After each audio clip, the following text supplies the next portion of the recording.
ഞാൻ അതിനിങ്ങനെ പറയാറുണ്ട്, నేను ఈ విధంగా చెప్తూ ఉంటాను. ഒരു പെങ്കൊച്ചിനെ ഒരു ചെറുക്കൻ വന്ന് കണ്ടു. చూడండి, ఒక యువతిని ఒక అబ్బాయి వచ్చి చూచాడు. ആ ചെറുക്കൻ വീട്ടിൽ ചെന്നിട്ട് പറയും, ആ പെണ്ണ് കൊള്ളത്തില്ലെന്ന് പറയും. ఆ అబ్బాయి ఇంటికి వెళ్ళి అంటాడు, ఆ అమ్మాయి నాకు నచ్చలేదు అంటాడు. അവനെ ആ കല്യാണം നടന്നതില്ല. ఆ వెంటనే అతనికి ఆ వివాహము జరిపించారు. കുറച്ച് ദിവസം കഴിയുമ്പോൾ కొన్ని దినాలైన తరువాత വേറൊരു സുന്ദരനായ ചെറുക്കൻ വന്നിട്ട് ഈ പെണ്ണിനെ ഇഷ്ടപ്പെട്ട് വിവാഹം കഴിക്കുന്നു. వేరొక అందమైనటువంటి యువకుడు వచ్చి ఎవరైతే నాకు నచ్చలేదని చెప్పబడిందో ఆ యువతిని వివాహం చేసుకుంటాడు. കാരണം നമ്മുടെ കണ്ണുകളിൽ വരുന്ന സൗന്ദര്യമാണത്. ఎందుకంటే మన కన్నుల నుండి వచ్చేటువంటి సౌందర్యం అది. ഹല്ലേലൂയ. హల్లెలూయా. അത് ആസ്വദിക്കാനാണ് ദൈവം നമ്മളെ ഈ ഭൂമിയിലാക്കിയിരിക്കുന്നത്. దానిని ఆస్వాదించడానికే దేవుడు మనల్ని ఈ భూమి మీద పెట్టాడు. അതനുസരിച്ച് ജീവിക്കാൻ, దానిని అనుసరించి జీవించాలి. ഇന്ന് രാത്രിയിലെ ചിന്തയ്ക്കായിട്ട് ഞാൻ ഒരു ചെറിയ വേദഭാഗം എടുക്കുന്നു. ఈ రాత్రి వాక్య ధ్యానం నిమిత్తం ఒక చిన్న వాక్య భాగాన్ని తీసుకున్నాను. 1 കൊരിന്ത്യർ 15-ാം അധ്യായം അതിന്റെ 55-ാം വാക്യമാണ് ഇന്നത്തെ ചിന്തയ്ക്കായിട്ട് പരിശുദ്ധാത്മാവ് എന്നെ ഏൽപ്പിച്ചിരിക്കുന്നത്. 1 కొరింథీ 15వ అధ్యాయం 55వ వచనమే ఈ రాత్రి దేవుడి మీద పంచుకోవడానికి പരിശുദ്ധാത്മാവിന്റെ ഒരു ചോദ്യമാണ് അവിടെ. పరిశుద్ధాత్మ యొక్క ఒక వాక్యం అది, ఒక ప్రశ్న అది. ഹേ മരണമേ നിന്റെ ജയം എവിടെ? ఓ మరణమా నీ విజయం ఎక్కడ? ഹേ മരണമേ നിന്റെ വിഷമുള്ള എവിടെ? ఓ మరణమా నీ ముల్లెక్కడ? മരണത്തിന്റെ വിഷമുള്ള പാതാളം, మరణపు ముల్లు పాపము, പാപമോ അതിന്റെ ഇത് പാതാളം. పాపమునకున్న బలము ధర్మశాస్త్రమే. ഹല്ലേലൂയ. హల్లెలూయా. Praise the Lord. హల్లెలూయా. അവിടുത്തെ ക്വസ്റ്റ്യൻ മാത്രമാണ് ഞാൻ ട്രസ് ചെയ്ത് നിൽക്കുന്നത്. అక్కడ ఆ ప్రశ్నను మాత్రమే నేను ప్రత్యేకంగా చెప్తున్నాను. ക്വസ്റ്റ്യൻ ഇതാണ്, ഹേ മരണമേ നിന്റെ ജയം എവിടെ? ప్రత్యేకంగా చెప్పబడింది, ఓ మరణమా నీ విజయం ఎక్కడ? ഈ വാക്യത്തിന്റെ മുൻപിൽ നമ്മുടെ കണ്ണുകളെ അടയ്ക്കാം. ఈ వినిన వాక్యం ముందు మనం కళ్ళు మూసుకుందాం. എല്ലാവർക്കും പ്രാർത്ഥിക്കാം. అందరూ ప్రార్థన చేద్దాం. എല്ലാവരും കർത്താവിനോട് പ്രാർത്ഥിച്ചാൽ అందరూ ప్రభుకు ప్రార్థన చేద్దాం. Praise the Lord. హల్లెలూయా. ഹല്ലേലൂയ. హల్లెలూయా. സ്വർഗീയ പിതാവേ, നല്ല കർത്താവേ, ഞങ്ങൾ സ്തുതിക്കുന്നു. పరలోకమందున తండ్రి, మేము నిన్ను స్తుతిస్తున్నామయ్యా. ഈ രാത്രി ഞങ്ങൾ കർത്താവിനെ മഹത്വപ്പെടുത്തുകയാണ്. ఈ రాత్రి మేము మిమ్మల్ని మహిమపరుస్తున్నాం. ഈ ദേശം അങ്ങയുടേതാണ്. ఈ దేశము నీది ప్రభువా. ഞങ്ങൾ നിൽക്കുന്ന ഈ ഭവനവും ഇതിന്റെ അങ്കണവും അങ്ങയുടേതാണ്. ప్రభువా, మేము నిల్చున్న ఈ ఇల్లు, ఈ గృహములోని వారు నీ వారే ప్రభువా. ഇവിടെ ഇരിക്കുന്ന ജനങ്ങൾ അങ്ങയുടേതാണ്. ఇక్కడ ఉన్నటువంటి బిడ్డలందరూ నీ వారే ప్రభువా. ഇന്ന് രാത്രി ഞങ്ങളോടും ഈ ദേശത്തോടും സംസാരിക്കണം. ఈ రాత్రి మాతోను ఈ ప్రాంతముతోను మాట్లాడండి. ഞങ്ങളെ ശക്തീകരിച്ചാട്ട് మమ్మల్ని బలపరచండి దేవా. യേശുവിന്റെ നാമത്തിൽ തന്നെ. యేసు నామమున అడుగుచున్నాము తండ్రి. ఆమేన్. സാധാരണ ഞങ്ങളുടെ മീറ്റിംഗ് ഇങ്ങനെയല്ല. సాధారణంగా మా మీటింగ్ ఇలా జరగవు. ഞങ്ങളുടെ മീറ്റിങ്ങുകളൊക്കെ ഞങ്ങൾ കുറച്ചുകൂടെ പാട്ടൊക്കെ പാടി വളരെ നല്ല ആത്മാവിലാണ് മുൻപോട്ട് പോകുന്നത്. మా యొక్క మీటింగ్ లో చక్కగా పాటలు పాడి ఆత్మలో ముందుకు వెళ్తాం. പക്ഷെ ఇന്ന് ഇവിടെ അതിനുള്ള നമുക്ക് ആള് കുറവാണല്ലോ. ఎందుకంటే వచ్చిన వారు చాలా తక్కువ మంది ఉన్నారు. ഈ മീറ്റിംഗിൽ അനിശ്ചിതത്വങ്ങൾ കുറേയേറെയുണ്ട്. అనేకంగా అస్థిరత్వము చాలా ఉన్నాయి. അതുകൊണ്ട് എന്നാൽ ദൈവം തന്നിടത്ത് നിൽക്കുക എന്നുള്ളത് നമ്മുടെ കടമയായതുകൊണ്ട് നമ്മൾ ഈ മീറ്റിംഗിലും പരിശുദ്ധാത്മാവിൽ ആശ്രയിച്ച് నిల్కుగియాను. దేవుడు చెప్పినటువంటి పని చేయడం నా యొక్క బాధ్యతను చెప్పి పరిశుద్ధాత్మను ఆశ్రయించి అందరూ కూడా ప్రార్థనా పూర్వకంగా ఉన్నారు. ఇవిടുത്തെ ചോദ്യം ഇതാണല്ലോ. ఇక్కడ ప్రశ్న ఈ విధంగా ఉంది, ഹേ മരണമേ നിന്റെ ജയം എവിടെ? ఓ మరణమా నీ విజయం ఎక్కడ? ആ മരണത്തെ ഒരു വെല്ലുവിളിയാണ് ദൈവത്തിന്റെ ദാസൻ അല്ലെങ്കിൽ പരിശുദ്ധാത്മാവ് നടത്തുന്നത്. మరణానికి ఒక ప్రశ్న లేదా ఒక సవాలును దేవుని దాసుడు వేస్తూ ఉన్నారు. ആ മരണത്തോടുള്ള വെല്ലുവിളി കാരണം മനുഷ്യൻ മരണത്തെ മനസ്സിലാക്കിയിരിക്കുന്നതല്ല മരണത്തിന്റെ അർത്ഥമെന്നാണ് ഇവിടെ പരിശുദ്ധാത്മാവ് വെളിപ്പെടുത്തുന്നത്. పరిశుద్ధాత్మ ఇక్కడ తెలియజేస్తున్నది ఏమనగా, మనుష్యుడు అర్థం చేసుకున్న రీతిగా మరణం ఉండదు అని తెలియజేస్తున్నాడు. മരണത്തെ നാം മരണത്തിന്റെ തിരുവചനത്തിന്റെ അർത്ഥത്തിൽ മരണത്തെ ഗ്രഹിച്ചാൽ, దేవుని యొక్క వాక్యాన్ని బట్టి మనం మరణాన్ని గ్రహిస్తే നമുക്ക് ഭയം കുറയും. మనకి భయం తగ్గుతుంది. നമുക്ക് ఈ ഭയമുള്ളത് മരണത്തെ ഭയമുള്ളതുകൊണ്ടാണ്. మనకి భయం ఎందుకు కలుగుతుందంటే మరణమును బట్టియే. ബൈബിൾ പറയുന്നത് മരണത്തെ നിങ്ങൾ ഭയപ്പെടരുത്. బైబిల్ చెప్తుంది మరణానికి భయపడొద్దు. മരണത്തിനൊരു കുഴപ്പമുണ്ട്. మరణానికి ఒక సమస్య ఉంది. മരണം മനുഷ്യനെ ഭയപ്പെടുത്തുന്നതാണ്. మరణము మనుష్యునికి భయాన్ని కలిగిస్తుంది. എന്നെ ഒത്തിരി പേര് ഈ പ്രാർത്ഥിക്ക സഹജത്തിൽ എന്നെ വിളിക്കാറുണ്ട്. నన్ను ఎప్పుడు కూడా ఈ యొక్క ప్రతికూల పరిస్థితుల్లో నాకు ఫోన్ చేసి మాట్లాడుతుంటారు. ജീവിതത്തിന്റെ അന്ത്യത്തിലേക്ക് വരുമ്പോൾ, వారి జీవితం యొక్క ముగింపులోనికి వచ్చినప్పుడు അവരെന്നെ വിളിച്ചിട്ട് പറയും, వారు నన్ను పిలిచి చెప్తూ ఉంటారు, പാസ്റ്റർ എനിക്ക് പ്രായമായി, పాస్టర్ గారు నాకు వయసు అయింది, പക്ഷെ എന്റെ നല്ല പ്രായത്തിൽ എനിക്ക് കുറച്ച് ചെയ്യാമായി. అయితే నా మంచి వయసులో కొన్ని నేను చేయాలని అనుకున్నాను, അന്ന് ഞാൻ ചെയ്തില്ല, అప్పుడు నేను చేయలేకపోయాను, പക്ഷേ ഇപ്പോൾ എനിക്ക് ഭയം തോന്നുന്നു. అయితే ఇప్పుడు నాకు భయం కలుగుతుంది. കാരണം కారణం അവർക്ക് തന്നെ ബോധ്യമാകുന്നു മരണം അടുത്തു എന്ന്. వారికి అర్థమవుతుంది ఏమనగా మరణం అనేది దగ్గర ആ పడుతుంది. മരണത്തിന്റെ ഭയം മാറണമെങ്കിൽ ఆ మరణ భయం తొలగాలంటే ഒന്ന് നിങ്ങൾ ദൈവവുമായിട്ടുള്ള ഒരു ബന്ധത്തിലേക്ക് വരണം. ఒకటి నీవు దేవునితో సంబంధమును కలిగి ఉండాలి. നിങ്ങൾ ഒരുപക്ഷെ ചിന്തിച്ചേക്കാം, എന്തുകൊണ്ടാണ് ഞങ്ങൾ ഇവിടെ വന്ന് ഇവിടെ ഇന്നലെയും ഇന്നും ഇവിടെ കിടന്ന് ഇങ്ങനെ വേല ചെയ്യുന്നത്. ఒకవేళ మీరు అనుకోవచ్చు ఈ రాత్రి అలాగే నిన్నటి దినాన మేము వచ్చి ఇక్కడ పండుకుని ఇక్కడ ఉంటూ ఎందుకు ఈ సేవ చేస్తున్నామని మీకు అనిపించవచ్చు. കാരണം ഞങ്ങൾക്ക് മരണത്തെ ഭയമില്ല. ఎందుకంటే మాకు మరణం అంటే భయము లేదు. മരണത്തെ ഭയമില്ലാത്തത് കൊണ്ട് ലോകത്തിന്റെ വിവിധ സ്ഥലങ്ങളിൽ ഞങ്ങൾക്ക് പോകാൻ കഴിയും. మరణం అంటే భయం లేదు కనుకనే ప్రపంచంలో అనేక ప్రాంతాలకు మేము వెళ్తున్నాం. മരണത്തെ ഭയമില്ലാത്തത് കൊണ്ട് നക്സലൈറ്റിന്റെ മുമ്പിൽ നിൽക്കാൻ പറ്റുന്നു. మరణము భయం లేనందువల్లనే నక్సలైట్ల ముందు నిలవబడ్డాం. മരണത്തെ ഭയമില്ലാത്തത് കൊണ്ട് ഞങ്ങൾ ആരെയും ഭയപ്പെടാതെ സുവിശേഷം അറിയിക്കും. మరణ భయం లేనందువల్లే ఎవరికి భయపడకుండా సువార్త ప్రకటిస్తాం. മരണത്തെ ഭയമുണ്ടെങ്കിൽ మరణ భయం ఉంటే നിങ്ങൾക്ക് കർത്താവിന് വേണ്ടി ഒന്നും ചെയ്യാൻ കഴിയത്തില്ല. మీరు ప్రభువు కొరకు ఏమీ కూడా చేయలేరు. മരണമെന്ന് പറയുന്നത് ജീവന്റെ നാശമെന്നാണ് ഡിക്ഷണറി കൊടുത്തിരിക്കുന്നത്. మరణము అనగా అది జీవము యొక్క నాశనం అని డిక్షనరీ. പക്ഷെ മനുഷ്യൻ മനസ്സിലാക്കുന്ന മരണമല്ല ബൈബിൾ പറയുന്ന മരണം. అయితే మనుష్యుడు గ్రహించేటువంటి మరణము కాదు బైబిల్ చెప్తున్న మరణం. ശരീരത്തെ ഇല്ലായ്മ ചെയ്യുന്ന മരണത്തെ ബൈബിൾ ഭയപ്പെടുന്നില്ല. శరీరమును నాశనము చేసే మరణానికి బైబిల్ భయపడటం లేదు. അതുകൊണ്ട് പൗലോസ് അപ്പോസ്തലൻ പറയുന്നുണ്ട്, కనుకనే అపోస్తలుడైన పౌలు చెప్తున్నాడు, മരണം എനിക്ക് ലാഭമാണ്. మరణము నాకు లాభం. ഞാൻ ആദ്യം പറഞ്ഞതുപോലെ ముందుగా చెప్పిన రీతిగా മരണത്തെ ഭയമില്ലാത്തത് കൊണ്ടാണ് మరణ భయము లేనందువల్ల ഞങ്ങൾ ఈ వేലకి మేము ఈ ഇറങ്ങിയിരിക്കുന്നത്. సేవకు వచ్చాం. മരണം വരും, మరణం వస్తుంది, കൊറോണ പിടിക്കും, కరోనా వస్తుంది, ആക്സിഡന്റ് ഉണ്ടാകാം, యాక్సిడెంట్లు కలుగుతాయి, 100 ചിന്തകൾ നമുക്ക് വരും. అనేక ఆలోచనలు మాకు వస్తాయి. പക്ഷേ ബൈബിൾ ഭയപ്പെടുത്തുന്ന ഒരു മരണമുണ്ട്. అయితే బైబిల్ భయపెట్టే భయం ఉంది. ആ മരണം നമ്മുടെ ആത്മാവിന്റെ മരണം. ఆ మరణమే మన ఆత్మ యొక్క మరణం. നമ്മുടെ ആത്മാവ് മരിച്ചു കഴിഞ്ഞാൽ మన ఆత్మ ആ చనిపోయినట్లయితే മനുഷ്യനെ സംബന്ധിച്ച് ഒന്നും ലാഭമല്ല.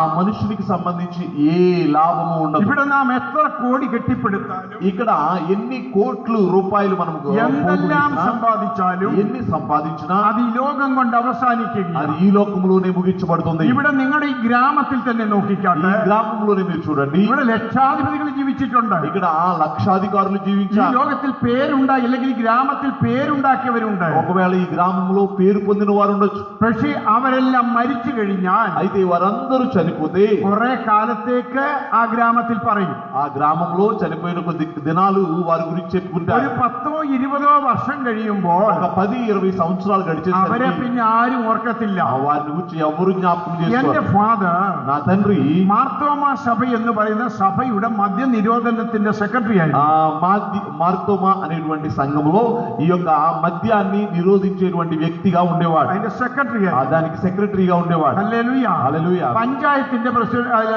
സ്ഥാനത്ത് ഭരിച്ച ആളാണ്. ఆ పంచాయతీలో పరిపాలించిన వ్యక్తి.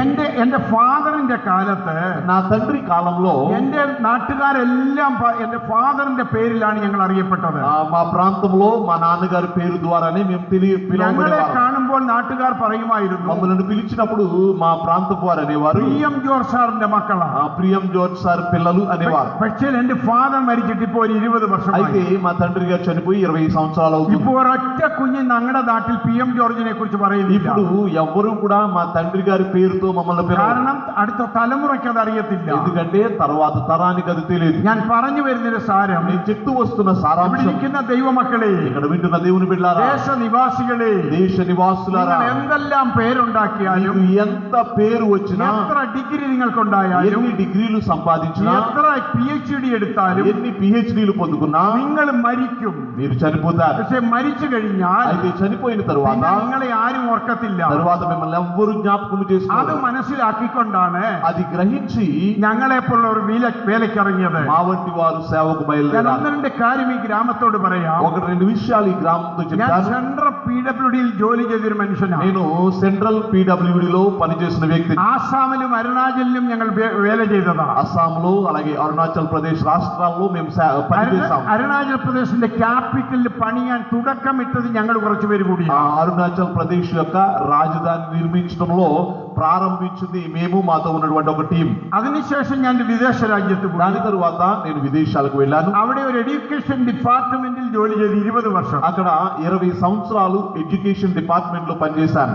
അവിടെ നിന്നാണ് ഈ ജോലി റിസൈൻ ചെയ്തിട്ട് കർത്താവിന്റെ വേലയ്ക്ക് అక్కడ నుండి ఆ యొక్క ఉద్యోగానికి రాజీనామా చేసి ഞാൻ ഈ പറഞ്ഞതിന്റെ സാരം ఈ చెప్పడానికి గల కారణం, ഞങ്ങൾക്ക് കേറി കിടക്കാൻ വീടില്ലാഞ്ഞിട്ടോ, మేము పడుకోవడానికి ఇల్లు లేకనో, സ്നേഹിക്കാൻ കുഞ്ഞുങ്ങളില്ലാഞ്ഞിട്ടോ, ప్రేమించడానికి పిల్లలు లేకనో, കേറി നടക്കാൻ എയർ കണ്ടീഷൻ കാർ ഇല്ലാഞ്ഞിട്ടോ അല്ല ഇവിടെ വന്ന് ഈ വേല తిరగడానికి ఏసీ కార్లు లేకనో ఇక్కడికి రాలేదు.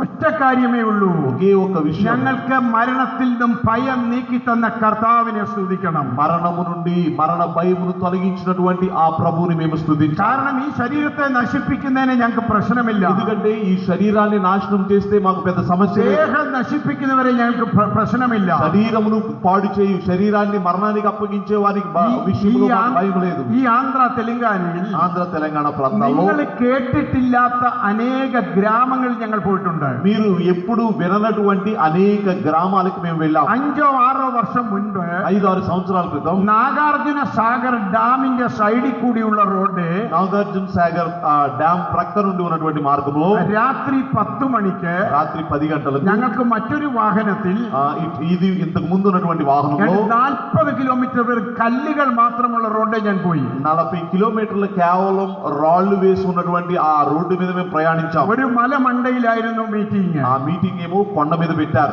അവിടുത്തെ മീറ്റിംഗ് കഴിഞ്ഞ് 3 ദിവസങ്ങൾ ഞങ്ങൾ മടങ്ങി വരിക. అక్కడ 3 రోజులు కూటమి తర్వాత మేము తిరిగి వస్తున్నాం.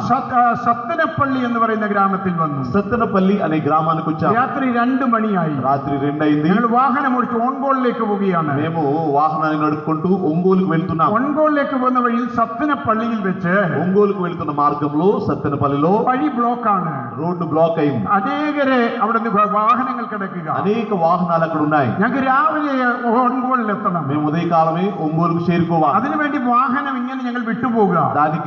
దానికోసమని అన్ని వాహనాలని దాటుకుని మేము వెళ్తున్నాం. പെട്ടെന്നാണ് മുൻപിൽ കുറെ പേര് തോക്കുമായിട്ട് ചാടിയത്. వెంటనే కొంతమంది తుపాకులు పట్టుకుని వచ్చారు. അവരെല്ലാം തോക്ക് ഞങ്ങളുടെ നെഞ്ചിന്റെ നേരെ വെച്ചു. వారందరూ కూడా గన్నులు మా గుండెల మీద పెట్టారు. AK-47 തോക്കാണ്. అవన్నీ కూడా AK-47 ഒറ്റ കാഞ്ചി വലിച്ചാൽ 145 ബുള്ളറ്റുകൾ പറക്കും. ఒక్కసారి ట్రిగర్ నొక్కితే 145 బుల్లెట్లు దిగుతాయి. അതിങ്ങനെ നെഞ്ചത്ത് വെച്ചിരിക്കുക. అదే విధంగా గుండెల మీద పెట్టారు. ഞങ്ങൾ അവിടെ സന്തോഷത്തോടെ ദൈവത്തെ സ്തുതിച്ചു. మేము అక్కడ కూడా సంతోషంగా దేవుని స్తుతించాం. അന്ന് രാത്രി 2 മണിക്കൂർ ആ തോക്കിന്റെ മുൻപിൽ ഞങ്ങൾ നിന്നു. ఆ రాత్రి 2 గంటలు ఆ తుపాకుల ముందే నిలబడ్డాం. ആ രാത്രിയിൽ 3 പേരെ ആന്ധ്രയിൽ വധിച്ചു. അവര് ఆ రాత్రి 3 ఆంధ్రప్రదేశ్ లో వారు చంపేశారు. ആന്ധ്രയിൽ ഒരു ലക്ഷറി കോച്ച് ബസ് അവർ ഞങ്ങളുടെ മുൻപിലിട്ട് തീയിട്ട് പെട്രോൾ ഒഴിച്ച് കത്തിച്ചു. మా ముందే ఆంధ్రప్రదేశ్ యొక్క లగ్జరీ బస్సుని వారు అగ్నితో కాల్చివేశారు. ഞാൻ പറഞ്ഞു വരുന്നതിന്റെ സാരം, చెప్పడానికి గల కారణం ఏంటో അത് తెలుసా? കണ്ട് ഞങ്ങൾ ഭയപ്പെട്ടില്ല. అది చూసి కూడా మేము భయపడలేదు. കാരണം എന്ത്? కారణం ఏంటి చెప్పండి. ഹല്ലേലൂയ. హల్లెలూయా. ദേഹത്തെ ദഹിപ്പിക്കുന്നവരെ നശിപ്പിക്കുന്നവരെ അല്ല ഭയക്കുന്നത്. ఇదిగో దేహమును చంపువానికి మీరు భయపడకూడదు. ഞാനിവിടെ മരിച്ചു വീണാൽ నేను ఇక్కడ చనిపోతే I have no problem నాకే సమస్య లేదు. because I am ready to go my house. ఎందుకంటే నేను నా ఇంటికి వెళ్ళడానికి సిద్ధంగా ఉన్నాను. ഹല്ലേലൂയ. ഹല്ലേലൂയ. അത് കാരണം ഞങ്ങൾ ആത്മാവിനെ മരിപ്പിക്കാൻ കഴിയുന്ന കർത്താവിനെയാണ് ഞങ്ങൾ പ്രസംഗിക്കുന്നത്. ఎందుకంటే ఆత్మను కూడా చంపగల అధికారం గల ഒരു ప్రభువుని ഗവൺമെന്റിനെ ഞങ്ങൾ ഭയപ്പെടുന്നില്ല. ఈ గవర్నమెంట్ కి మేము భయపడటం లేదు. ഹിറ്റ്ലറെ ഞങ്ങൾ ഭയപ്പെടുന്നില്ല. హిట్లర్ కి మేము భయపడటం లేదు. ഹിറ്റ്ലർ പോലുള്ള ഭരണാധികാരികളെ ഞങ്ങൾ ഭയപ്പെടുന്നില്ല. అధికారులకు మేము భయపడటం లేదు. ഞങ്ങൾ ഭയപ്പെടുന്ന ഒരൊറ്റ ഒരാളെ ഉള്ളൂ. అయితే భయపడేటువంటి ఒకే ఒక వ్యక్తి അതെവരെ ఉన్నాడు. చెప్పండి. ఆయన ఎవరు?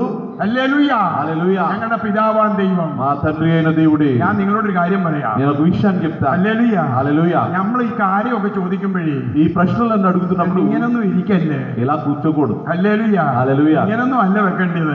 ఇలా తలవకూడదు. ഞാൻ അതിന് ഇങ്ങനെ പറയും. నేను ఈ విధంగా చెప్తా. ഞാൻ വേണേ ഒരു പാട്ട് പാടാം. నేను ఒక పాట పాడతాను. ഹല്ലേലൂയ. സമയമില്ലാത്തതുകൊണ്ട് ഇപ്പൊ പാട്ട് പാടുന്നില്ല. సమయం లేదు కనుక పాటలు పాడటం ഈ లేదు. ఆంధ్రాയിൽ ഞങ്ങൾ പാട്ട് പാടുമ്പോ ఆంధ్రాలో పాటలు പലയിടത്തും పాడటం കാണുന്ന ഒരു കാര്യമാണ്. చాలా చోట్ల చూసే విషయం. നദിനി നഹൃദയമുലോ പ്രവഹിംബജയ്യുമയ്യ ഹല്ലേലൂയ. Hallelujah. അങ്ങനല്ല പാടേണ്ടത്. అలా కాదు పాడాల్సింది. ഹല്ലേലൂയ. Hallelujah. നല്ല തന്റെടത്തോടെ പാടണം. ధైర్యంతో పాడాలి. കർത്താവിന് വേണ്ടി തല കുലുക്കുന്നതിന് കൊണ്ട് ബലം. ప్రభు కొరకు తలవపడానికి మనకు బలం ఉంది. ഹല്ലേലൂയ. കർത്താവിന് വേണ്ടി സ്തോത്രം പറഞ്ഞതിന് ബലമുണ്ട്. ప్రభువులో స్తోత్రం చెప్తే హల్లెలూయా. హల్లెలూయా. ഹല്ലേലൂയ. హల్లెలూయా. ഹല്ലേലൂയ. హల్లెలూయా. സ്തോത്രം. హల్లెలూయా. നല്ല തന്റെടത്തോടെ നിൽക്കണം. ధైర్యంగా మీరు నిలబడాలి. ഇവിടെ ചോദിക്കുന്ന ചോദ്യമാണ്, ఇక్కడ ప్రశ్న ఈ విధంగా ఉంది. മരണമേ మరణమా നിന്റെ ജയം എവിടെ? నీ విజయం ఎక్కడా? മരണമേ మరణమా നിന്റെ വിഷമുള്ളവിടെ? నీ ముల్లెక్కడా? അതിവിടെ നടക്കത്തില്ല മരണമേ. ఆ మరణమా నీకిక్కడ ఏ పని జరగదు. കാരണം എന്റെ മക്കൾ, ఎందుకంటే నా బిడ్డలు എന്റെ മക്കൾ నా బిడ్డలు അവർ മരണത്തെ ഭയപ്പെടുന്നില്ല. వారు మరణమునకు భయపడరు. സ്തോത്രം. హల్లెలూయా. ഹല്ലേലൂയ. హల్లెలూయా. ആത്മാവിനെ നശിപ്പിക്കുന്ന ఆత్మను నశింపచేయు സർവശക്തനെ മാത്രമേ അവർ ഭയപ്പെടുന്നുള്ളൂ. సర్వశక్తునికి మాత్రమే వారు భయపడతారు. സ്തോത്രം. హల్లెలూయా. എത്ര പേര് രക്തസാക്ഷികളായി. ఎంతమంది హతసాక్షులయ్యారు. യേശു ക്രൂശീകരിക്കപ്പെട്ടില്ലേ? యేసయ్యే సిలువ వేయబడ్డారు కదా. പത്രോസ് രക്തസാക്ഷിയായില്ലേ? పేతురు కూడా హతసాక్షి అయ్యాడు కదా. പൗലോസിനെ ത്രിമണ്ഡലത്തിൽ കഴുത്ത് വെട്ടിക്കൊന്നില്ലേ? ఇదిగో పౌలును త్రిమండపంలో ఆ యొక్క శిరస్సు ఛేదించి చంపారు కదా. യോഹന്നാനെ പത്മോസിലേക്ക് അയച്ചില്ലേ? ఈ యోహానును పద్మాసుకు పంపించారు. എല്ലാം അപ്പോസ്തലന്മാര് മരിക്കുകയല്ലായിരുന്നു. అపోస్తులందరూ కూడా చంపబడ్డారు. എന്നിട്ടെന്താണ് യുവാക്കളെ ആയിരക്കണക്കിന് വേലയ്ക്ക് ഇറങ്ങുന്നു? ఎందుకు అనేక మంది యువకులు దేవుని యొక్క సేవకు బయలుదేరుతున్నారు? എത്ര പേരെ ഇപ്പോഴും വെട്ടിക്കൊല്ലുന്നു? ఇప్పటికీ కూడా అనేక మంది ലോകമേ చంపబడుతున్నారు. നീ ശ്രദ്ധിക്കണം. ప్రపంచమా నువ్వు గమనించాలి. എന്താണ് ഇതിന്റെ പിൻപിലെ ശക്തി? దీని వెనుక ఉన్న శక్తి ఏది? എന്തെല്ലാം എതിരുകൾ വന്നാലും, ఎన్ని వ్యతిరేకతలు వచ్చినా, എന്തെല്ലാം നിയമങ്ങൾ വന്നാലും, ఎన్ని నియమాలు వచ్చినా, ഞങ്ങളുടെ ദൈവം തരുന്ന അവകാശത്തിൽ നിന്നുകൊണ്ട് దేవుడు ఇచ్చినటువంటి అవకాశములు ഞങ്ങൾ నిలబడి നിങ്ങളെ പ്രബോധിപ്പിക്കുന്നു. మేము మీకు బలపరుస్తూ చెప్తున్నాం. ശരീരത്തെ കൊല്ലുന്നവനെ അല്ല, దేహమును చంపువానికి గూర్చి కాదు, ആത്മാവിനെ കൊല്ലാൻ കഴിവുള്ളവനെ ഭയപ്പെടണം. ఆత్మను కూడా చంపువానికి మీరు భయపడాలి. ആദമിനെ സൃഷ്ടിച്ചു. ఆదామును దేవుడు సృజించాడు. ദൈവം ആദമിനെയും ഹവ്വയെയും സൃഷ്ടിച്ചിട്ട് దేవుడు ఆదాము హవ్వలను సృజించి ആദമിനെ തോട്ടത്തിലേക്ക് കൊണ്ടുപോകണം. ഏദൻ തോട്ടത്തിലേക്ക്. ఆదామును ఏదైనా తోటలోనికి తీసుకువెళ్ళాడు. ഏദൻ തോട്ടത്തിൽ കൊണ്ടുവന്നിട്ട് ఏదైనా తోటలోనికి తీసుకువెళ్ళిన ആദമിനോട് తర్వాత പറയുകയാണ്, ఆదాముతో అంటున్నాడు, നന്മ തിന്മകളെ തിരിച്ചറിയുന്ന വൃക്ഷത്തിന്റെ ഫലം തിന്നാൽ നീ മരിക്കും. మంచి చెడ్డలను తెలుగునిచ్చు వృక్ష ఫలములను నీవు తింటే నీవు చనిపోతావు. ബാക്കി എല്ലാം നിനക്ക് തിന്നാം, మిగిలినవన్నీ నీవు తినవచ్చు. പക്ഷെ ഇത് തിന്നാൽ നീ മരിക്കും. అయితే ఇది తింటే నీవు చనిపోతావు. ഏത് മരണമാ അവിടെ? ఏ మరణం అక్కడ ആദം చెప్పండి? അത് തിന്നല്ലോ. ఆదాం తిన్నాడు కదా. നമ്മുടെ നോട്ടത്തിൽ മരിച്ചോ? మన దృష్టిలో చనిపోయాడా? മരിച്ചാ? చనిపోయాడా? చెప్పాలి. മരിച്ചില്ലല്ലോ. చనిపోలేదు కదా. പിന്നെ എന്ത് മരണം അവിടെ మరి നടന്നത്? ఏ మరణం అక్కడ జరిగింది? ഹല്ലേലൂയ. హల్లెలూయా. ആത്മാവിന്റെ മരണം. ఆత్మీయ మరణం. ആ മരണം അവിടെ നടന്നത്. ఆ మరణమే అక్కడ జరిగింది. ആദമിന് 2 കാലുണ്ടായിരുന്നു. ఆదాంకు 2 కాళ్ళే ఉన్నాయి. ആദം പിന്നെയും ജോലി ചെയ്തു. తర్వాత ఆదాం పని చేశాడు. അവൻ വിയർത്താണ് ഈ ഭൂമിയിൽ ജോലി ചെയ്തത്. అతడు చెమట ఊర్చి తన యొక్క భూమి మీద పని చేశాడు. ഹല്ലേലൂയ. హల్లెలూయా. Praise the Lord. హల్లెలూయా. ദൈവം ഭൂമിയിൽ 6 പ്രാവശ്യം ആഹാരക്രമം മാറ്റിയിട്ടുണ്ട്. దేవుడు భూమి మీద 6 సార్లు ఆహార క్రమాన్ని మార్చాడు. 7 ദൈവത്തിന്റെ പൂർണ്ണതയാ. 7 అనేది దేవుని పూర్ణ సంఖ్య. 6ാമത്തെ ആഹാരക്രമം വരുന്നത് 1000 ആണ്ട് വാഴ്ചയില്ല. 6వ ఆహార క్రమం వచ్చేది 1000 ఏళ్ల పరిపాలనలో. 1ാമത്തെ ആഹാരക്രമം വന്നത് మొదటి ఆహార క్రమం ഏദൻ തോട്ടത്തിൽ പാപം നടക്കുന്നതിന് മുൻപാ. ఏదైను తోటలో పాపము జరగక ముందు അന്ന് നട്ട്സ് ആൻഡ് ഫ്രൂട്ട്സ് നട്ട്സ് മാത്രമേ കഴിക്കാൻ అక్కడ കഴിയുള്ളൂ. కేవలము ఈ యొక్క విత్తనాలు Nuts and మాత్రమే, seeds. విత్తనాలు మాత్రమే, ఈ యొక్క గింజలను మాత్రమే తినేవారు. ആദം പാപം ചെയ്തു കഴിഞ്ഞപ്പോ ఆదాము పాపము చేసిన తర్వాత സസ്യാഹാരം കൂടെ കൊടുത്തു. ఈ యొక్క మొక్కలను దేవుడు ఆహారముగా ഞാൻ ఇచ్చాడు. വാക്യങ്ങൾ എടുക്കുന്നില്ല, నేను వాక్యాన్ని చూపడం లేదు. അതിനുള്ള സമയം എന്റെ മുൻപിലുള്ളൂ. దానికి తగిన సమయమే నా ముందు ఉంది. ഹല്ലേലൂയ. హల్లెలూయా. അത് കഴിഞ്ഞ് దాని తర్వాత നോഹയുടെ പെട്ടകത്തിൽ വെള്ളപ്പൊക്കം കഴിഞ്ഞ് ഭൂമിയിലേക്ക് എല്ലാവരും വന്നു കഴിഞ്ഞാണ് മാംസാഹാരം മനുഷ്യന് കൊടുത്തത്. జలప్రళయము తరువాత నోవహు ఓడలో నుండి బయటకు వచ్చిన తరువాత దేవుడు మానవులకు మాంసాహారాన్ని ఇచ్చాడు. ഹല്ലേലൂയ. హల్లెలూయా. അത് 3ാമത്തെ ആഹാരക്രമം. అది 3వ ఆహార క్రమం. 4ാമത്തെ ക്രമം 4వ క్రమం ന്യായപ്രമാണം ലഭിച്ചു കഴിഞ്ഞാൽ ధర్మశాస్త్రము తరువాత കുളമ്പുള്ളതിനെയും കുളമ്പുള്ളതിനെയും ഒക്കെ നമുക്ക് ലിസ്റ്റ് കിട്ടുന്നുണ്ട്. అక్కడ చాలా విషయాలు, పవిత్ర జంతువులు, అపవిత్ర జంతువులు, ఈ యొక్క డెక్కలు గలది, ఇవన్నీ కూడా దేవుడు അത് చెప్తున్నాడు. കഴിഞ്ഞ് ആഹാരക്രമം മാറ്റുന്നത് దాని తరువాత ఆహార క్రమం പുതിയ మారింది. നിയമത്തിൽ അപ്പോസ്തല പ്രവൃത്തിയില്ല. క్రొత్త నిబంధనలో అపోస్తుల അത് కార్యంలో 5ാമത്തെ ആഹാരമാറ്റം. అది 5వ ఆహార క్రమం. അടുത്ത ആഹാരക്രമം മാറുന്നത് తరువాత ఆహార క్రమం 1000 ആണ്ട് വാഴ്ചയില്ല. 1000 ఏళ్ల పరిపాలనలో. 1000 ആണ്ട് വാഴ്ച ഉണ്ടോ? 1000 ఏండ్ల పరిపాలన ఉందా? ഉണ്ടോ? ఉందా? എത്ര വർഷം? ఎన్ని సంవత్సరాలు? എവിടെയാ? ఎక్కడుంటుంది? എന്നാ? ఎప్పుడు?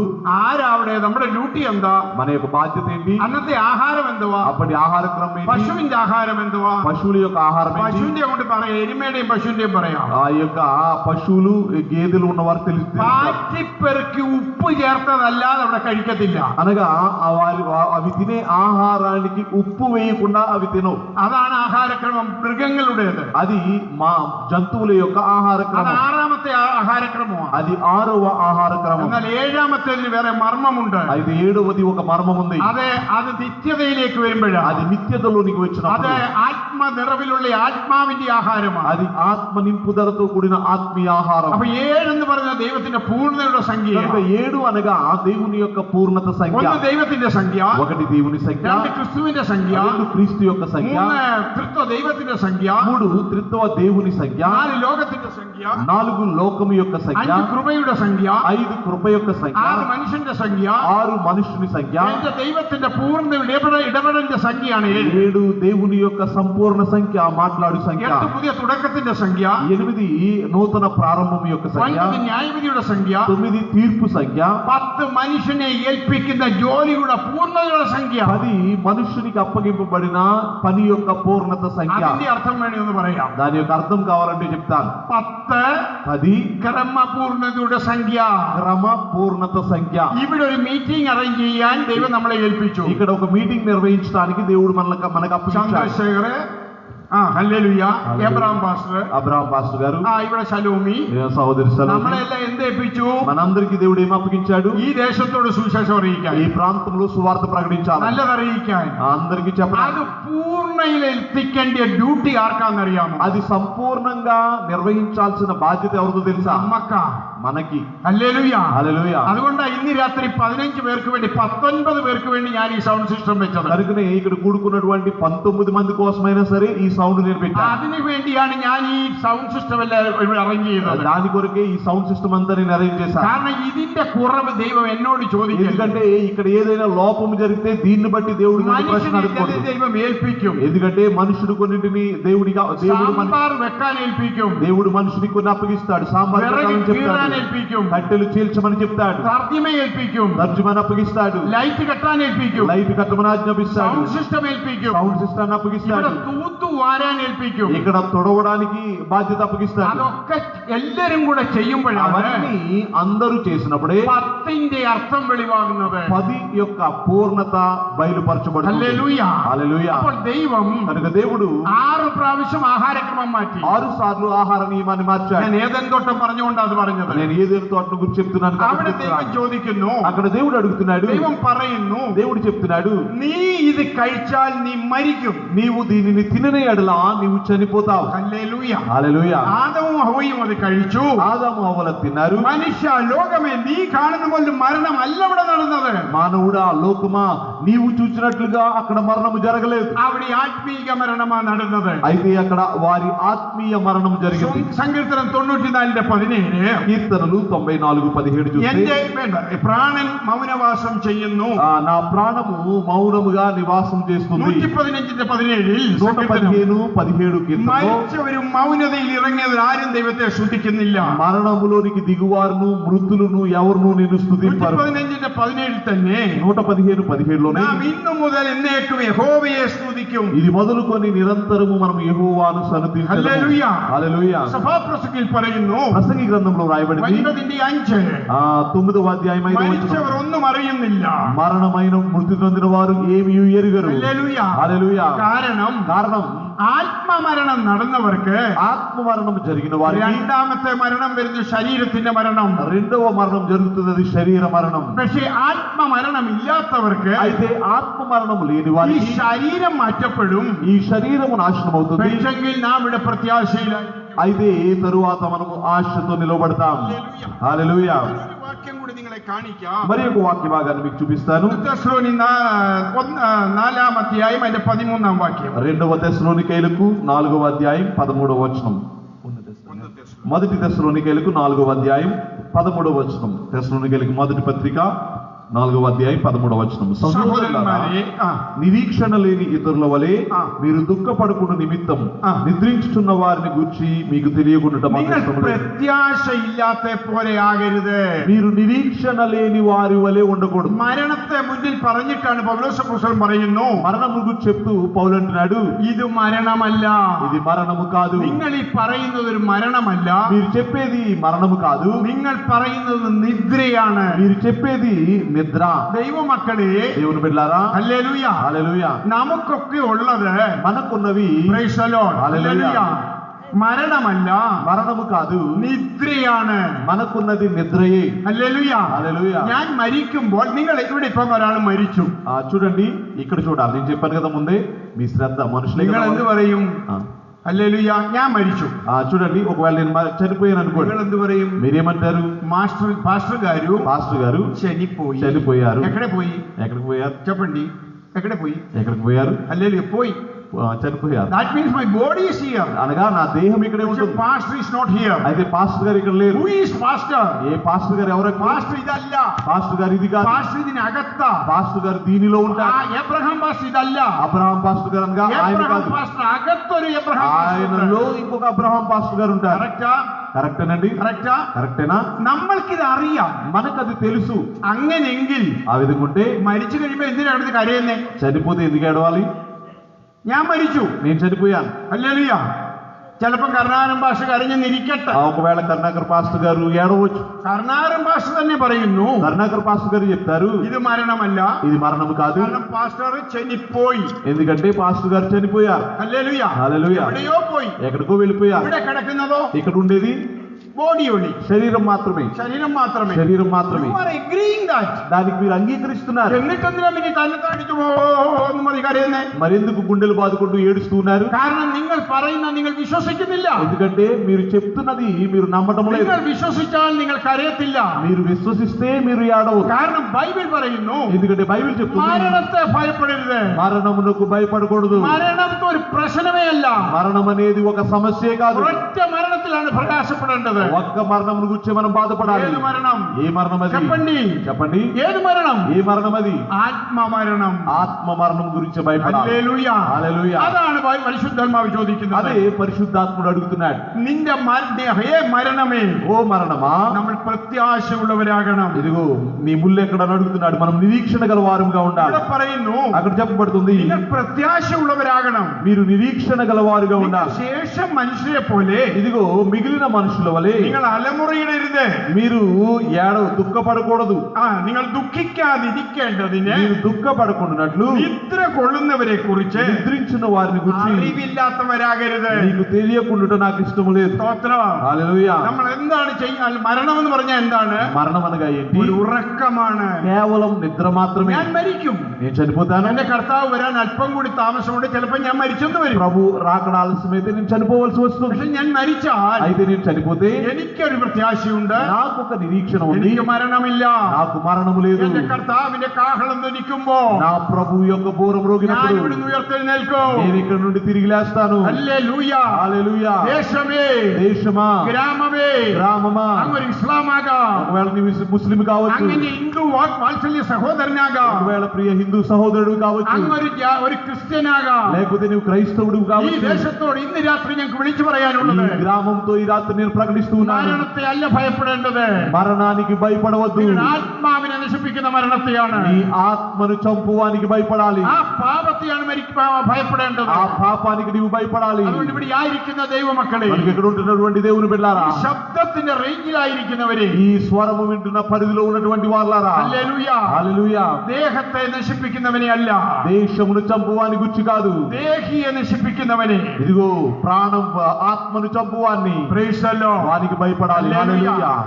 ഭയപ്പെടണം. వానికి భయపడాలి. സ്തോത്രം. హల్లెలూయా. ഹല്ലേലൂയ. హల్లెలూయా. ഞാൻ ഈ നമ്മുടെ ശരീരത്തെ കുറിച്ചൊക്കെ ഒത്തിരി പ്രസംഗിക്കാറുണ്ട്. నేను శరీరాన్ని గురించి అనేకమైన వాటిని നമ്മുടെ ഈ ശരീരത്തെ കുറിച്ച് കഴിഞ്ഞ ദിവസം ഞാൻ എവിടെയായിരുന്നു? രാജമുന്ദ്രിയിൽ പ്രൊജക്ടറിൽ കൂടെ കാണിച്ചതാണ്. నేను శరీరాన్ని గురించి ఈ రాజమండ్రిలో ప్రొజెక్ట్ ద్వారా చూపించాను. നിങ്ങളോട് ക്ഷമിക്കണം, మీరు నన్ను క్షమించాలి. നമുക്ക് അതിന്റെ വില അറിയത്തില്ല. మనకి ఆ వెల తెలియదు. ഒറ്റ വാക്ക് ഞാൻ പറയാം, ఒక మాటలో చెప్తాను, സ്വർഗത്തിന്റെ സെയിം പാറ്റേണിലാണ് സമാഗമന കൂടാരം. పరలోకము యొక్క అదే పోలికలో ప్రత్యక్ష గుడారం ఉంది. അതേ പാറ്റേണിലാണ് അങ്ങയെയും എന്നെയും అదే സൃഷ്ടിച്ചിരിക്കുന്നത്. పోలికలో దేవుడు నిన్ను నన్ను ആ సృజించాడు. മനുഷ്യൻ ദൈവത്തെ നിന്ദിക്കുന്നു, ఆ మనుషుడు దేవుని నిందిస్తున్నాడు. അവൻ ദൈവത്തെ കളിയാക്കുന്നു. అతడు దేవునిని వేళకోళం చేస్తున్నాడు. അതിന്റെ കുറിവാക്യമാണ് ഉൽപ്പത്തി പുസ്തകം 1:26-27. దాని యొక్క మూల వాక్యమే మనం చూస్తాం కదా, ఆది కాండం 1వ అధ్యాయం 26-27 God వచనాలు. created man his own image. దేవుడు తన స్వరూపము చొప్పున తన పోలిక చొప్పున నన్ను ദൈവത്തിന്റെ సృజించాడు. സ്വരൂപത്തിലാണ് സഭ.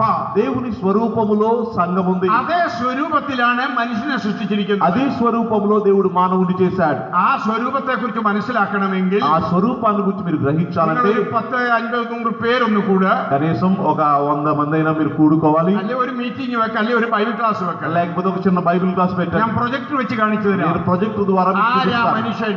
ఎవరు ఆ మనుష్యుడు? ആ മനുഷ്യനെ അറിഞ്ഞാൽ ఆ మనుషుని తెలుసుకుంటే നിങ്ങൾ ജീവിതത്തിൽ പാപം దేవుని ചെയ്യുന്നു. బిడ్డారా మీరు ఎన్నడూ ఇక పాపం చేయరు. ദൈവത്തിന്റെ സെയിം പാറ്റേൺ ആണ്. సమాగమన కూడారത്തിന്റെ సేమ్ ప్యాటర్న్ ആണ് നാം. ఇదిగో ప్రత్యక్ష గుడారం యొక్క అదే నిర్మాణములో మనం చేయబడ్డాం. హల్లెలూయా. హల్లెలూయా. ఆ ప్యాటర్న్ దేవుడు നമ്മളെ సృష్టించപ്പോൾ ఆ రీతిగా దేవుడు మనల్ని సృజించినప్పుడు അതിന്റെ ഒരു മർമ്മം കൂടെ പറയാം. దానిలో ఒక మర్మాన్ని చెప్తాను. ഒന്ന് സമാഗമന കൂടാരം, ഒന്നാമത്തെ ആലയം.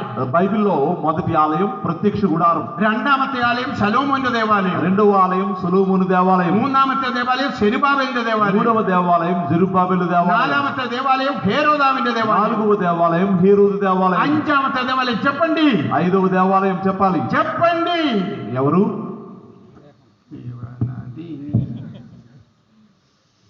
హల్లెలూయా. ఎవరు? ఎవరు? ఎవరు? హల్లెలూయా. హల్లెలూయా. ఎవరు? ఎవరు? మనమే. మనమే. కరెక్ట్. എന്ത് ബന്ധപ്പെട്ട മനമേ എന്ന് പറയുന്നു. ఎంత కష్టంగా చెప్తున్నారు. സ്വർഗത്തിൽ പോവല്ലേ? పరలోకం వెళ్దామని. ఇదా ఆత్మమరణం. ఇదే ఆత్మరావణం. അനങ്ങാൻ സമ്മതിക്കത്തില്ല. కదలడానికి మనకి ഒറ്റ ചോദ്యం. ఒక ప్రశ్న. ഭാര്യയോട് സംസാരിക്കുന്ന ఇదే శబ్ദത്തിലാണ്. భార్య మీద కోపడినప్పుడు ఇలాగే ఉంటారా? నెమ్మదిగా ఇదే శబ్దమా? ఇదే స్వరమా? జగన్మోహన్ రెడ్డి ആണ് ഇവിടെ. ആരെവിടെ? చంద్రశేఖర్ రావు. చంద్రశేఖర్ రావు తెలుగు పార్టీకి కీజే విളിക്കുന്ന ఇదే శబ్దത്തിലാണോ? ఇక్కడ ముఖ్యమంత్రి గారికి జై కొట్టేటప్పుడు ఇదే శబ్దం ఉంటారా? అయൽవക്കക്കാരോട് സംസാരിക്കുന്ന വഴക്കുണ്ടാകുമ്പോൾ ఇదే శబ్దമാണോ? మీ పొరుగు వారితో గొడవ పడేటప్పుడు ఈ శబ్దంలో ఉంటారా? చెప్పాలి. ఏది శబ్దం? ఏ స్వరం అది చెప్పండి. అదే శబ్దത്തിൽ మనమే എന്ന് പറയാമോ? అదే స్వరంతో గట్టిగా మనమే అని చెప్తారా? పట్టത്തില്ല. చెప్పలేం. ఆ పట్టത്തിന്റെ కారణമാണ് చెప్పలేకపోవడానికి కారణం ఏంటంటే ఆత్మ మనం పొందుకోవాలి. ఆత్మ మరణము దైవത്തെ സ്തുതിക്കാൻ പറ്റത്തില്ല. మనము ధైర్యంగా స్తుతించలేకపోతున్నాం. హల్లెలూయా. ఆత్మ మరణముള്ളവർക്ക്, ఆత్మ మరణము గలవారికి, ఆత్మావిന്റെ మరణమును നീങ്ങിയവർക്ക്, ఆత్మ మరణములో ఉన్నవారికి ഒന്നിനും ഭയമില്ലെന്നേ. దేనికి భయం ఉండదు. హల్లెలూయా. హల్లెలూయా. ഞാൻ കർണാടക പാസ്റ്റർ ഇപ്പൊ കുറെ ദിവസമായല്ലോ. నేను కర్ణాకర్ పాస్టర్ గారు చాలా എത്ര പ്രാവശ്യം ഇങ്ങനെ നെഞ്ചത്ത് അടിക്കുന്നു. ఎన్నిసార్లు ఇలా కొట్టుకున్నాను. എല്ലാ സ്ഥലത്തും అడిക്കുന്നുണ്ട്. ప్రతి స్థలంలో ఇలా కొట్టుకుంటాను. എനിക്കൊന്നും എന്റെ അടി കാണുമ്പോൾ പിള്ളേരൊക്കെ ഇങ്ങനെ പേടിക്കും. నేను గట్టిగా కొట్టుకుంటుంటే పిల్లలు భయపడతా ఉంటారు. എനിക്കൊന്നും വരത്തില്ല. నాకేమీ కలగదు. കാരണം 30 വർഷമായി അടി തുടങ്ങിയിട്ട് 35 വർഷമായി. 35 సంవత్సరాల నుంచి కొట్టుకుంటాను. ഒന്നും വന്നിട്ടില്ല. ఏమీ జరగలేదు. കാരണം എന്താണെന്നറിയാമോ? కారణం ఏంటో తెలుసా? എന്റേതല്ല. ఇది నాది కాదు. ആരുടേതാ? ఎవరిది? కంపెనీడేదా? కంపెనీ. ఏది కంపెనీ? ఏ కంపెనీ? బిర్లే అല്ല. బిర్లా కాదు. హల్లెలూయా. హల్లెలూయా. రిలయన్స్ అല്ല. రిలయన్స్ కంపెనీ ఇది కాదు. എന്റെ ദൈവത്തിന്റെയാ. ఇది దేవుని కంపెనీ. അതുകൊണ്ട് എനിക്കൊന്നും വരില്ലെന്നേ. కనుక నాకేమీ సంభవించదు. നിങ്ങളൊന്ന് ചെയ്തു നോക്ക്. మీరు ఒకసారి చేసి సంగడం ఉണ്ടെങ്കിൽ, ధైర్యం ఉంటే గ్రామത്തിന്റെ విరిమారుന്നിട്ട് యేసుവിന് വേണ്ടി 4 అడి అడి. గ్రామ సరిహద్దుల్లోకి వెళ్ళి యేసుని గురించి 4 గట్టిగా ఇలా కొట్టుకోండి. హల్లెలూయా.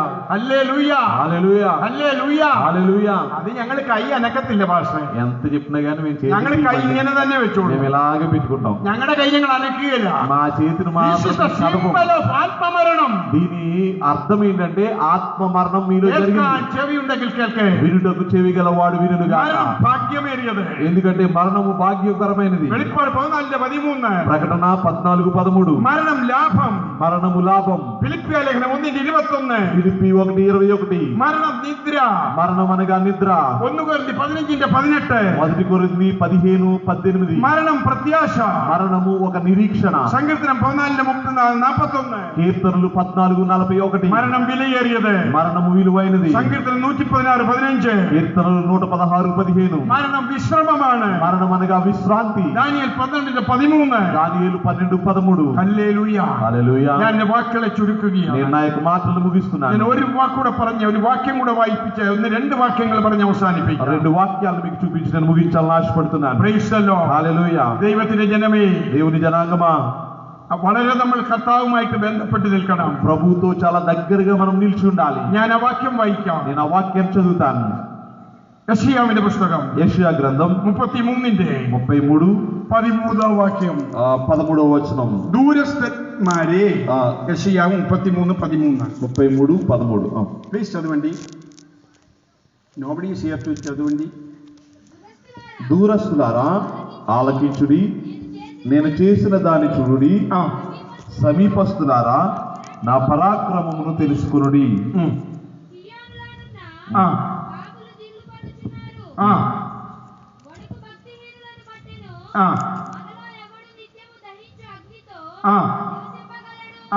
നിത്യവും ദഹിപ്പിക്കുന്ന അഗ്നിയുടെ അരിക്കൽ ആര് നിൽക്കും? మనలో ఎవడు నిత్యము దహించు అగ్నితో నివసింపగలడు? നമ്മില మనలో ఎవడు നിത്യ ദഹനങ്ങളുടെ അടുക്കൽ പാർക്കും? నిత్యము కాల్చుచున్న వాటితో నివసించును. നിങ്ങൾ వాയിക്കുക. ఆ క్రింద ఉన్నది తర్వాత మీరు చదువుకోండి. ആരാണ് നിത്യ അഗ്നിയിൽ പാർക്കാൻ പോകുന്നത്? ఎవరు నిత్యాగ్నిలో నివసించబోతున్నారు? ഹല്ലേലൂയ. హల్లెలూయా. അത് ഭയാനകമായിരിക്കും. అది చాలా భయంకరంగా ఉంటుంది. നമ്മൾ മത്തായിലെ 3:12 വായിക്കുമ്പോൾ మత్తయి సువార్త 3వ అధ్యాయం അവിടെ വായിക്കുന്നത് വീശുമുറം അവന്റെ കയ്യിലുണ്ട്. 3:18 మనం చూసినట్లయితే ఆయన చేట ఆయన చేతిలో ఉన్నది. മത്തായി 13:42-50. మత్తయి 13:42-50. അവിടെ കരച്ചിലും പല്ലുകടിയും ഉണ്ടാകും. ఏడుపును పండ్లు కొరుకుటయు ఉంటుంది. വെളിപ്പാട് 20:10-15. ప్రకటన 20:10-15. പിശാചിനെ തീപ്പൊയ്കയിലേക്ക് തള്ളിയിടുന്നു. సాతానును ఆయన అగ్నిగంధకములు గల మండు అగ్నిగుండంలో పడవేస్తాడు. സംസാരിച്ചതാണ്. అది నిన్న దినాన్ని మాట్లాడాం. പിശാചിനെയും കള്ളപ്രവാചകനെയും നിത്യ ഗന്ധത്തിലേക്ക് തള്ളിയിടും. సాతానును అబద్ధ ప్రవక్తను దేవుడు అగ్నిగుండంలో పడవేస్తాడు. അത് കഴിഞ്ഞാണ് 1000 ആണ്ട് വാഴ്ച. దాని తరువాతే 1000 ఏళ్ల పరిపాలన. 1000 ആണ്ട് വാഴ്ച കഴിഞ്ഞാണ് വെള്ളസിംഹാസനം. 1000 ఏళ్ల పరిపాలన తరువాత అక్కడ తెల్లని సింహాసనం. ആ വെള്ളസിംഹാസനത്തിന് മുൻപിൽ ఆ తెల్లని సింహాసనం ముందే ആത്മമരണം വന്നവർ മുഴുവനും അണിനിരക്കും. ఆత్మ మరణం పొందిన వారందరూ కూడా నిలిచి ఉంటారు. മാർക്കോസ് 9:48. మార్కు వార్త 9:44. തീ കൊണ്ടുപ്പിടും. ఇదిగో అగ్నితో వారు కాల్చబడతారు. ഹല്ലേലൂയ. హల్లెలూయా. യെശയ്യാ 66. యెషయా గ్రంథం 66వ ഞാൻ ഈ అధ్యాయం. മെസ്സേജ് അവസാനിപ്പിക്കാം. నేను నా యొక్క సందేశాన్ని ముగిస్తున్నాను. ഹല്ലേലൂയ. യെശയ്യാ 66. యెషయా గ్రంథం 66వ అధ్యాయం. അതിന്റെ 24 വാക്യം. 66-24. അവർ പുറപ്പെട്ടു ചെന്ന് వారు పోయి എന്നോട് അതിക്രമിച്ച് ചതുവണ്ടി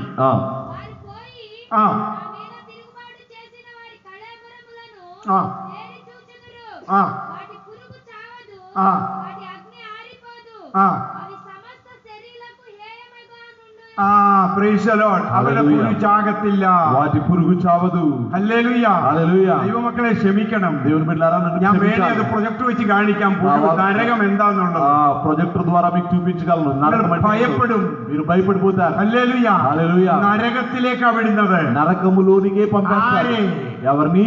ആത്മമരണം ഉണ്ടായവരെ. ఆత్మ మరణం పొందుకున్న వారిని. ഹല്ലേലൂയ. హల్లెలూయా. അവിടെ പുഴു ചാകത്തില്ല. అక్కడ పురుగు చావదు. ഇത് എവിടുത്തെ കാര്യമാണെന്നറിയാം. ఇది ఎక్కడ విషయమో తెలుసా? 1000 ആണ്ട് വാഴ്ചയില്ല. 1000 ఏళ్ల పరిపాలన తరువాత അവിടെ అక్కడ നമുക്ക് 22ാം വാക്യം. 22వ వచనం. ഞാൻ ഉണ്ടാക്കുന്ന പുതിയ ആകാശവും പുതിയ ഭൂമി എന്റെ മുൻപാകെ നിൽക്കുന്നത് പോലെ నేను సృజింపబోవు క్రొత్త ఆకాశమును క్రొత్త భూమియు లయము కాక നിങ്ങളുടെ സന്തതിയും നിങ്ങളുടെ പേരും నా നിലനിൽക്കും సన్నిధి నిలుచున్నట్లు నీ సంతతియు నీ నామము నిలిచి ఉండును. എന്നൊക്കെ ഇവിടെ ഉള്ളപ്പാട്. ఇదే యెహోవా వాక్కు. പിന്നെ അമാവാസി തോറും ప్రతి అమావాస్య దినమున ശബത്ത് തോറും ప్రతి విశ్రాంతి దినమున സകല ജഡവും నా సన్నిధిని എന്റെ സന്നിധിയിൽ നമസ്കരിക്കും. మృక్కుడగై సమస్త శరీరులు వచ్చెదరు കൂടാരപ്പെരുന്നാൾ అని యెహోవా సెలవిచ్చుచున్నాడు. ഹല്ലേലൂയ. హల్లెలూయా. അവർ പുറപ്പെട്ടു ചെന്ന് వారు పోయి എന്നോട് അതിക്രമം കാണിച്ചവരുടെ ശവങ്ങളെ കാണും. నా మీద తిరుగుబాటు చేసిన వారి కళేబరములను ദൈവമക്കളെ കല്ലെറിയരുത്.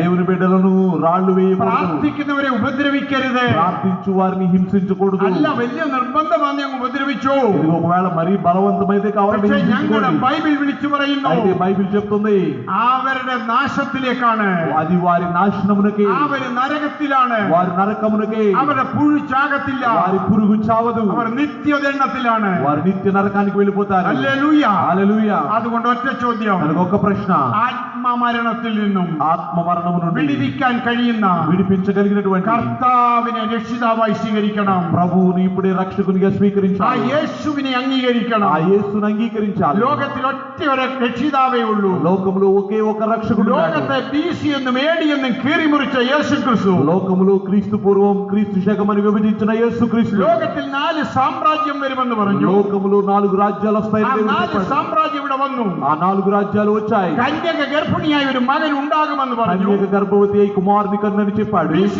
4-നും 3-നും യേശു ക്രിസ്തു ജനിച്ചു. క్రీస్తు పూర్వం 4వ సంవత్సరంలో యేసయ్య ആ జన్మించాడు. യേശു ഒലിവ് മലയിൽ നിന്നും പൊങ്ങിപ്പോകുമ്പോൾ ఆ యేసయ్య ఒలీవ కొండ మీద నుండి పైకి వెళ్తున్నప్పుడు വെള്ള വസ്ത്രം ധരിച്ച മാലാഖമാർ വിളിച്ചു പറഞ്ഞു, తెల్లని వస్త్రములు ధరించిన దూతలు ఇలా చెప్పారు, ഗലീല പുരുഷന്മാരെ, గలిలయ మనుషులారా, നിങ്ങൾ ആകാശത്തേക്ക് നോക്കി നിൽക്കുന്നതെന്ത്? ఎందుకు ఆకాశం వైపు తేరి చూస్తున్నారు? ഹല്ലേലൂയ. హల్లెలూయా. ഒരു മർമ്മം പറയാം. ఇది మరి ఒక మర్మాన్ని చెప్తాను. എന്താണെന്നറിയാമോ? ఏంటో తెలుసా? ദൈവമക്കളെ, దేవుని బిడ్డలారా, ദൈവദാസന്മാരെ, దేవుని సేవకులారా, ഈ പൈസ നോക്കി നിൽക്കല്ലേ കേട്ടോ.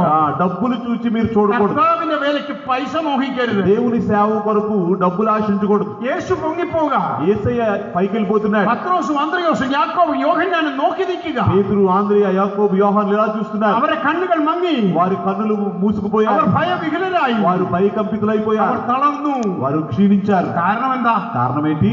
കാരണം కారణం ആഹാരമില്ലാത്തപ്പോഴേ ఈ ఆహారం లేనప్పుడు 5 അപ്പം കൊണ്ട് 5000 പോഷിപ്പിച്ചു. 5 రొట్టెలతో 5000 మందికి ఆహారం పెట్టాడు ఆయన. റേഷൻ ഇല്ലെങ്കിലും യേശു കൂടെ ഉണ്ട് ജീവിക്കാൻ തന്നെ ഉണ്ടായിരുന്നു. రేషన్ లేకపోతే యేసయ్య ఉంటే చాలు అనుకునే ధైర్యం వరకు അത് കഴിഞ്ഞിട്ട് అలా అనుకున్నారు. ഗലീലക്കടൽ കൂടി സഞ്ചരിക്കുക. గలిలయకుండా వారు వెళ్తున్నారు. ഭയങ്കര കാറ്റ്, భయంకరమైన తుఫాను, കൊടുങ്കാറ്റ് ആഞ്ഞടിക്കുന്നു. పెద్ద తుఫాను లేచింది. ശിൽക്കാരനാദത്തോടെ മഴത്തുള്ളികൾ വീഴുന്നു. పెద్ద పెద్ద ఓరుతో అలలు కొడుతూ ఉన్నాయి. യേശു നൗകയിൽ കിടന്ന് ഉറങ്ങുക. యేసయ్య ఓడలో నిద్రపోతున్నారు. പത്രോസ് അലമുറയിട്ട് ചോദിച്ചു, పేతురు గుండెలు బాదుకుంటూ అడిగాడు, യേശു നാഥ, యేసయ్య యజమానుడా, ഞങ്ങൾ നശിച്ചു പോകുന്ന നിനക്ക് വിചാരമില്ലയോ? బోధకుడా, మేము నశించిపోతున్నాం, నీకు യേശു చెప్పలేదా? ചാടി എഴുന്നേറ്റു. వెంటనే ఆయన దిగులు లేచాడు. കാറ്റേ അടങ്ങൂ, గాలి నిమ్మళించు, കടലേ അടങ്ങൂ, సముద్రమా ఊరకుండు. കാറ്റടങ്ങി, సముద్రం మౌనమైంది, തിരമാലകൾ അടങ്ങി. అలలు అణపబడ్డాయి. അങ്ങയുടെയും എന്റെയും ജീവിതത്തിൽ నీ యొక్క నా యొక్క జీవితంలో പിന്നെ തിരമാല വരും, అలలు వస్తాయి, കാറ്റ് വരും, గాలులు వీస్తాయి, കോള് വരും. కెరటాలు వస్తాయి. പക്ഷേ നിനക്കൊരു പ്രത്യാശ വേണം. అయితే మీకు ఒక నిరీక్షణ ఉండాలి. എക്കടെ ఎక్కడుంది? ഹല്ലേലൂയ, హల్లెలూయా. എന്റെ കർത്താവിൽ నా ప్రభువులో എന്റെ പ്രശ്നങ്ങൾക്ക് പരിഹാരം. ఆయన నా సమస్యలకు పరిహారి. സ്തോത്രം. హల్లెలూయా. എന്റെ കർത്താവിൽ ഞാൻ నా ആശ്രയിക്കുന്നു. ప్రభువుని నేను ఆశ్రయిస్తాను. എന്റെ ദൈവം എനിക്ക് വേണ്ടി నా ചെയ്യും. దేవుడు నా కొరకు కార్యం చేస్తాడు. പക്ഷേ ഈ ശിഷ്യന്മാർ అయితే ఈ శిష్యులు യേശു പോയപ്പോൾ యేసు వెళ్ళగా ഭയവിഹുലരായി. భయకంపితులయ్యారు. നാളെ ആരപ്പം തരും? వారు అనుకుంటారు, రేపు ఎవరు రొట్టె ఇస్తారు? നാളെ കൊടുങ്കാറ്റ് വന്നാൽ ఆര് സഹായിക്കും? ఎవరు తుఫాను రేపితే, తుఫాను వస్తే ఎవరు కాపాడుతారు? സ്തോത്രം. హల్లెలూయా. ഹല്ലേലൂയ. హల్లెలూయా. 35 വർഷമായി ഞാൻ വേലയിലായിട്ട് 35 సంవత్సరాలుగా దేవుని సేవలో ఉన్నాడు. ഉത്തർപ്രദേശ്, ఉత్తరప్రదేశ్, ആസാം, అస్సాం, മധ്യപ്രദേശ്, మధ్యప్రదేశ్, തെലങ്കാന, తెలంగాణ, ആന്ധ്ര, ఆంధ్ర, കർണാടക, తమిళనాడు, തമിഴ്നാട്, കേരളം, కేరళ, അനേക ഗൾഫ് രാജ്യങ്ങൾ, అనేక గల్ఫ్ రాజ్యాలు, എത്യോപ്യ, ഇവിടെ എല്ലാം എന്റെ ദൈവം എന്നെ സുവിശേഷം അറിയിക്കാൻ അയച്ചു. దేవుడు వీటన్ని చోట్లకి నన్ను స్వార్థ ప్రకటించడానికి పంపాడు. ഒരിടത്തും ഭയപ്പെട്ടിട്ടില്ല, ఎక్కడా భయపడలేదు. ഉപദേശത്തെ മറച്ചു വെച്ചിട്ടില്ല, ఉపదేశాన్ని నేను దాచలేదు. തന്റെ അടുത്തുള്ള സുവിശേഷം പറയും. ధైర్యముగా సువార్త ప్రకటించాను. ഹല്ലേലൂയ. హల్లెలూయా. ഈ 35 വർഷം ఈ 35 సంవత్సరాలు സ്വർഗ്ഗാരോഹണം ചെയ്ത യേശു పరలోకమైన ఆరోహణమైన എന്നോട് പറഞ്ഞു, యేసు నాతో అన్నాడు, സ്വർഗ്ഗത്തിലും ഭൂമിക്കും സകല അധികാരവും ഞങ്ങൾക്ക് നിനക്ക് നൽകപ്പെട്ടിരിക്കുന്നു. పరలోకమందును భూమి మీదను సర్వాధికారము నాకు ఇవ్వబడి So ఉన్నది. you don't worry. కనుక నీవు భయపడకు. You go. నువ్వు వెళ్ళు. You go. నువ్వు వెళ్ళు. Wherever I am నేను sending you. ఎక్కడికి పంపుతున్నాను అక్కడికి వెళ్ళు. എത്ര പേർക്ക് തന്റെ ഇടമുണ്ട്? ఎంతమందికి ధైర్యం ఉంది? ഒരു സ്തോത്രം നല്ലപോലെ പറയാമോ? ఒక్క స్తోత్రాన్ని గట్టిగా തന്റെ చెప్తారా? ഇടത്തോട് പറയാമോ? గట్టిగా చెప్తారా? ഹല്ലേലൂയ. హల్లెలూయా. ഹല്ലേലൂയ. హల్లెలూయా. ഞാൻ പ്രാർത്ഥിക്കാൻ പോവുകയാണ്. నేను ప్రార్థన చేయబోతున్నాను. ഇന്ന് രാത്രി ഞാൻ കണ്ണുകൾ ఈ അടച്ചോട്ടെ. రాత్రి కళ్ళు మూసుకుందాం అందరం. മരണമേ നിന്റെ ജയം എവിടെ? మరణమా నీ విజయం ఎక్కడ? മരണമേ നിന്റെ വിഷമുള്ളവിടെ? మరణమా నీ విషపు ముళ్ళు ఎక్కడ? മരണമേ మరణమా ഞങ്ങളുടെ യേശു యేసు బ్రతికి ఉన్నాడు. നിനക്ക് ഞങ്ങളെ ഒന്നും ചെയ്യാൻ കഴിയത്തില്ല. నీవు ఏమీ